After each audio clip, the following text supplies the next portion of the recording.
right now on 5 on Your Side at 10. He was caught on camera dragging his neighbor's body away. He should have been in prison. A family's response when a murderer asked for forgiveness in court today. Changes are happening right now across the bi-state area that will give us an early taste of autumn this weekend. Our top story, fixer-upper frustrations. We've been waiting and need help. Tonight, Metro East homeowners demand answers from officials on why their check isn't in the mail. Just hours ago, it was a full house at the East St. Louis City Council meeting. Good evening. I'm Mike Bush. I'm Kelly Jackson. Some residents say they have been waiting months for thousands of dollars for home repairs. New tonight, Robert Townsend tells us about the controversy brewing around the senior home rehab project. We need to make sure all of these people in here that should have been taken care of, they get their houses fixed first. Several dozen fired up citizens packed the East St. Louis City Council meeting. I'm 74 years old. I don't trust them. Eloise Taylor, one of the many who wanted to know what's the status of a senior home repair project City Council members unanimously approved last November. All I wanted was me some gutters and windows. That's all I wanted. We advertise first come, first served, and that's what we should have done. Councilman Ryan Kaysen says the council agreed to give more than 90 citizens a $12,000 grant that would help them fix up their homes. Kaysen says federal funding through the American Rescue Plan Act and state dollars were earmarked to pay for the project. This was to help all of our citizens. He says the city hired 2 contractors to help kick it off. It's been 9 months, and so far, the repairs have only been completed at 2 homes. And now there are allegations that someone removed the names of citizens approved for the project from a list and replaced them with the names of politicians and their friends. I don't know all the details yet, but I just know that these people, some of these people shouldn't have been on the list at all. The council didn't address the allegations, but did admit so far the city made missteps. I have not been satisfied with senior rehab since day one. So after nearly an hour, council members told residents it's not a question of if, but when the senior rehabbing program will move forward. And they promised the citizens that they will deliver. One council member told them not to worry. Robert Townsend, 5 on Your Side. Tonight, a spokesperson for the city of East St. Louis said no one from the mayor's office or the city had any comment about seniors' concerns or the allegations surrounding the project. Tonight, a 19-year-old is behind bars 8 months after he was charged in Clayton's first homicide in nearly 2 decades. Darian Johnson was arrested early this morning in Pine Lawn. He's charged with second-degree murder in the shooting death of Joshua Harris. He was killed back in November after confronting a group breaking into cars along Wydown Boulevard. A second man, Trenny Johnson, is awaiting trial on second-degree murder charges in that case. Some closure tonight for the family of a woman killed at her St. Louis apartment complex. Her 73-year-old neighbor will now spend the next 20 years behind bars. 5 on Your Side's Laura Barcheski is live outside the courthouse where he pleaded guilty this morning. Laura. Kelly, Carolyn Jenkins' daughter says her and her family have been failed by so many systems for such a long time. And after this hearing today, they're finally feeling some relief on their road to closure. 63-year-old Carolyn Jenkins is described by her daughter, Carla Smith, as an amazing woman who deserved to live. There was never a dull moment when she was around, just always bringing joy into a room. But one day in August 2022, that joy was taken from the Jenkins family. Family members say she was going down to get her mail at her apartment complex, Metropolitan Village Apartments, when her neighbor, David Leonard Harvey, followed her back upstairs, rushed into her apartment, and stabbed her 7 times. We called the police 3 different times. Called them to go out and do welfare checks 3 different times. How does something like this happen? A few days later, police responding to a welfare check found the apartment in disarray and blood on the floor, but Jenkins wasn't there. 2 a.m. surveillance video showed Harvey and John Day, a man who worked at the complex, moving her body. A security guard present while this happened took her right past her lifeless body, right past the security guard with her foot dragging the floor. How do you not see something like this? Smith says their family was failed on so many levels. Jenkins made reports about being harassed by Harvey to police and the apartment complex. He also had a long criminal history, including a 2015 acquittal in the killing of a pregnant woman. He should have been in prison. If he was in prison for what he did in 2015, he would not have had the opportunity to murder my mother. It's terrible.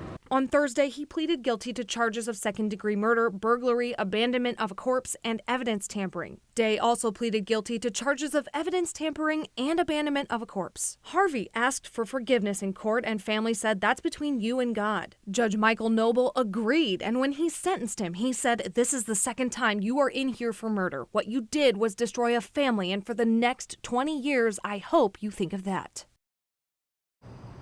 St. Louis Circuit Attorney Gabe Gore said in a statement, his actions after the victim's death show his lack of decency. The guilty plea and sentencing cannot bring her back, but hopefully will bring closure for her family. Reporting live downtown, Laura Barcheski, 5 on your side. The Missouri State Auditor is launching an investigation into financial issues at St. Louis Public Schools. Scott Fitzpatrick's audit will begin next week instead of next year like they originally planned. His office will conduct surveys and speak with staff to find out what their main focus should be. Fitzpatrick says his office had concerns before Mayor Tashara Jones and other local leaders reached out. But I want to also be clear that we are here today not just to answer their call, but to answer the call of the many families who have more questions than answers when it comes to the ability of their school to provide a quality education. The district responded saying it'll cooperate and it welcomes the decision to conduct financial and operational audits. Tomorrow marks 10 years since a Ferguson police officer shot and killed Michael Brown. There have been many changes in Ferguson, the biggest being the city's top job. Ella Jones is the first woman and first black mayor of the city. She says politics became her calling after Brown's death. She joined the city council in 2015, ran for mayor, and lost to the incumbent in 2017. In 2020, she ran again and won. Jones says since then, the police department has increased staffing and hired more black and Asian officers. But Mayor Jones says the community still needs to work on coming together and moving forward. It's not going to never, ever get away. We're not going to never, ever forget it. It's edged here, and we have to come to a point where we embrace it. It happened, but it does not need to happen again. We've got to improve, and we've got to continue to improve in order to make this a place, continue to make this city a good place for people to live. And you can see much more of this interview in our special Race, Listen, Learn, Live, Voices of Ferguson. It will air August 22nd at 7 p.m. The hour-long special takes a closer look at how far Ferguson has come since that day, the healing that has taken place, and the work that remains to be done. The date has been set for a presidential debate between Kamala Harris and Donald Trump. The former president has agreed to debate the vice president September 10th on ABC. Trump is also challenging Harris to a Fox News debate on September 4th and on NBC News on September 25th. The vice president has not committed to those other two debates, but says she's open to additional dates. Senator Josh Hawley and his Democratic challenger Lucas Kunce continue their third straight day of debating over debates. So far, only Kunce has accepted an offer for a statewide debate next week with 5 on Your Side and our partners at 9 PBS and the NBC station in Kansas City. Our political editor, Mark Maxwell, just got back from a Hawley campaign event. Yeah, Mike and Kelly, these two are itching for this face-off, but they just can't seem to agree to terms. As soon as Lucas Kunce won the primary Tuesday night, Josh Hawley challenged to debate him one-on-one at the Missouri State Fair Thursday with no moderators. Kunce raised the stakes and said, let's put it on TV with moderators. We saw that whole public exchange playing out and raced to put together the gear, the crews, and quickly sent out offer letters to them both. Now, our offer did include moderators as a way to keep the debate on topic and on time. Not just some free-for-all with no guarantee it would stay on track. Kunce's camp quickly agreed. Hawley's campaign would not. He then issued 2 public statements on the campaign trail reiterating no moderators. Then the Farm Bureau, a politically active group that already endorsed Hawley, offered to host that debate, and Hawley agreed to that, but Kunce has not. In 2018, I guess, I did debates in every format, all of them chosen by Claire, by the way. So I'm happy to do, I bet we'll do multiple debates, happy to do it. But let's do the debate that's on the table now. Let's see if he will actually show up on Thursday. So far, there's only one debate that has been on the table, and he so far will not do it. It's every reason why not. Are you declining our offer? I'm not declining anybody's offer. I've said that I will do this debate that I have committed to on Thursday, sponsored by the Farm Bureau, open to everybody. Hawley said there that another TV station had offered to broadcast. Now, he didn't say televise. He said broadcast with no moderators. Maybe he meant streaming online and not on air, but that station is publicly reporting the debate will be televised on our air. The Coons campaign later reached out to ask that station, hey, what's up? They said they've not agreed to broadcast anything because without moderators, it's not a TV debate. All right, Mark. Well, the White House is responding to Congresswoman Cori Bush's concession speech. President Biden's press secretary said he condemns the inflammatory, divisive rhetoric in her call to tear AIPAC's kingdom down. Mayor Tashara Jones was on stage Tuesday night when Bush made those controversial remarks. We asked her if she agreed with the president. AIPAC declared war on certain members of Congress, saying that they were going to put $100 million in their races to defeat them. You know, this is a broader conversation that we have to have.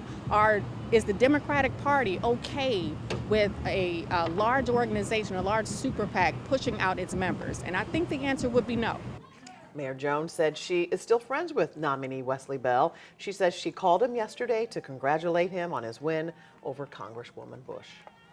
A trip of a lifetime for a local dance team turns into a golden ticket to the Paris Olympics.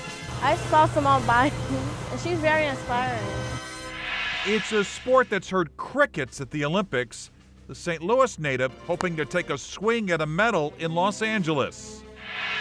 Plus, a second chance for one local Olympian, while another St. Louisan's run in Paris comes to an end without a trip to the podium.